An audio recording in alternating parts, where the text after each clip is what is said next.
Assalamualaikum warahmatullahi wabarakatuh. Pada kesempatan kali ini, saya akan membahas tentang sistem reproduksi pada wanita.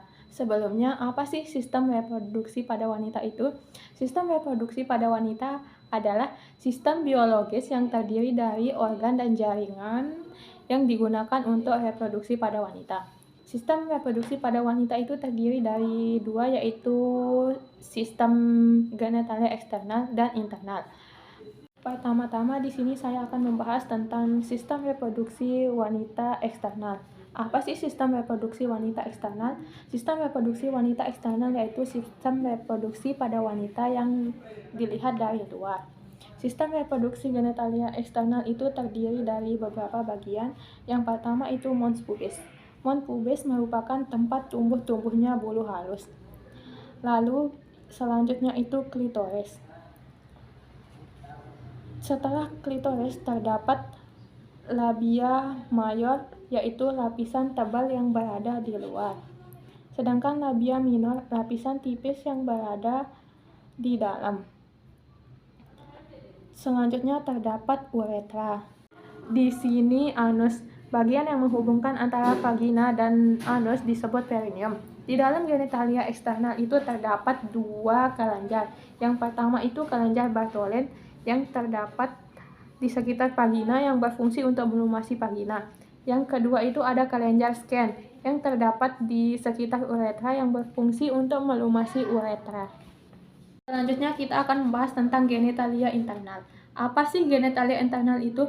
Genitalia internal merupakan alat reproduksi pada wanita yang terlihat dari dalam. Genitalia internal terdiri dari beberapa bagian. Yang pertama itu uterus atau bisa disebut dengan rahim. Uterus berfungsi untuk tempat disimpannya sel telur yang sudah dibuahi hingga berkembang menjadi janin. Uterus itu terdiri dari 3 lapisan. Yang pertama itu endometrium, myometrium, dan perimetrium. Di sini tuh terdapat ovarium. Ovarium berfungsi sebagai tempat terbentuknya sel telur dan hormon seksual pada wanita. Di sini terdapat tuba Fallopi yang berfungsi sebagai tempat bertemunya sel telur dan sel sperma untuk menuju ke uterus atau rahim saat terjadinya ovulasi. Di sini terdapat serviks yang berfungsi untuk membantu sperma masuk ke dalam vagina. Di sini terdapat fimbriae yang berfungsi untuk menangkap telur yang dilepaskan dari ovarium dan menariknya ke dalam tabung. Kita akan membahas tentang panggul atau pelvis. Panggul terdiri dari dua, yaitu bagian keras dan bagian lunak. Bagian keras terdiri dari sendi dan tulang, sedangkan bagian lunak terdiri dari otot dan ligamen. Pelvis atau panggul dibagi menjadi dua bagian, yaitu pelvis mayor atau disebut dengan val pelvis yang terletak di atas linea terminalis yang berfungsi untuk menyokong organ abdomen. Yang kedua yaitu pelvis minor atau yang disebut dengan true pelvis yang terletak di bawah linea terminalis yang berfungsi untuk menyokong organ reproduksi. Panggul dibagi menjadi 4 tulang, yaitu 2 tulang kokse, 1 tulang sakrum, dan 1 tulang koksigeus. Kokse dibagi menjadi 3, yaitu yang pertama ilium, yang kedua ischium, yang ketiga pubis.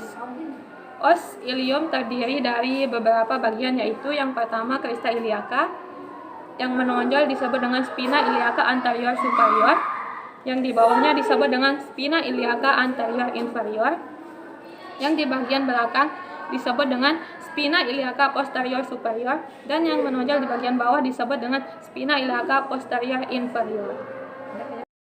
Os ischium dibagi menjadi beberapa bagian. Yang pertama itu ada tuber ischiadicum atau tulang duduk, yang menonjol di bagian sini itu disebut spina ischiadicum, yang berbentuk seperti lubang ini disebut foramen obturatorium, dan yang berbentuk seperti mangkok ini disebut dengan acetabulum. Selanjutnya itu ada os pubis. Os pubis dibagi menjadi beberapa bagian. Yang pertama itu ramus superior ossis pubis terletak di atas. Yang kedua itu ramus inferior ossis pubis terletak di bawah, dan yang berbentuk segitiga itu disebut arcus pubis. Selanjutnya pada bagian keras itu yaitu artikulasio atau sendi. Yang pertama itu ada artikulasio sacroiliaca yang menghubungkan antara tulang ilium dan sacrum. Yang kedua itu ada artikulasio sacrococcygeus yang menghubungkan antara tulang sacrum dan coccygeus. Yang berikutnya itu ada artikulasio symphysis pubis yang menghubungkan antara pubis kiri dan kanan. Selanjutnya itu ada osakrum. Osakrum itu terdiri dari 5 vertebrata sacralis. Osakrum itu terdiri dari yang pertama itu promontorium, yang lubang bagian depan itu disebut dengan foramina sacralia anterior, yang bagian belakang disebut dengan foramina sacralia posterior.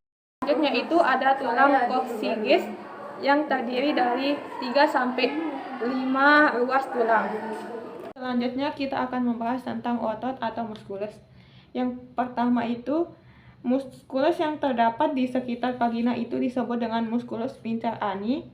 Yang besar ini disebut dengan musculus levator ani. Yang ini disebut dengan musculus gluteus maximus. Bagian yang ini disebut dengan tuber ischiadica, dan bagian yang ini disebut dengan musculus bulbospongiosus. Kita akan membahas tentang ligamen. Yang pertama-tama di sini itu ada ligamen iliolumbale. Di sini itu ada ligamen inguinale. Di sini itu ada ligamen supraspinosus. Di sini itu ada ligamen posterior sacroiliaca. Yang di sebelah sini itu ada ligamen sacrotuberosus. Yang di sebelah sini itu ada ligamen sacrospinosus, dan yang di sini itu ada ligamen arcus pubis. Selanjutnya kita akan membahas tentang bentuk-bentuk panggul. Bentuk-bentuk panggul dibagi menjadi 4. Yang pertama itu ada gynecoid, yang kedua itu ada android, yang ketiga itu ada anthropoid, yang keempat itu ada platypeloid. Yang pertama itu gynecoid. Ciri-cirinya itu hampir menyerupai lingkaran, dan spina ischiadicanya tumpul dan tidak menonjol. Arcus pubisnya itu bulat, dan panggul jenis ini terdapat pada 41% wanita. Yang kedua itu ada tipe android. Tipe android itu hampir menyerupai hati. Spina ischiadicanya menonjol, dan os sacrum lurus dan tidak melengkung. Panggul jenis ini terdapat pada 33% pria. Yang ketiga itu ada anthropoid. Hampir berbentuk segitiga, dan spina ischiadicanya itu tidak menonjol. Panggul jenis ini lebih banyak ditemukan pada pria. Bentuk panggul keempat itu yaitu bentuk platypeloid. Bentuk panggul ini berbentuk opal, dan bentuk panggul ini sangat jarang ditemukan pada pria maupun wanita. Selanjutnya kita akan membahas tentang pemeriksaan panggul luar. Nah, apa sih tujuan pemeriksaan panggul luar? Pemeriksaan panggul luar bertujuan untuk mengetahui ukuran panggul wanita dan untuk mengetahui apakah ada hambatan pada saat persalinan. Pengukuran panggul luar dibagi menjadi 4 tahap. Yang pertama itu tahap distansia spinarum. Pemeriksaan yang dilakukan dari spina iliaca anterior superior, yang ukuran normalnya sekitar 23 sampai 26 cm.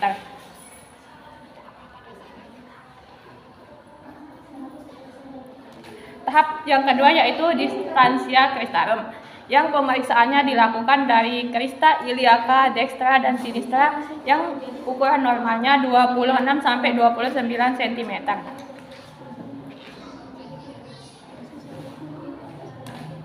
Pemeriksaan ketiga yaitu conjugata externa. Pemeriksaannya itu dilakukan dari ujung atas symphysis pubis sampai dengan ruas lumbal tulang kelima dengan normal ukurannya 18 sampai 20 cm.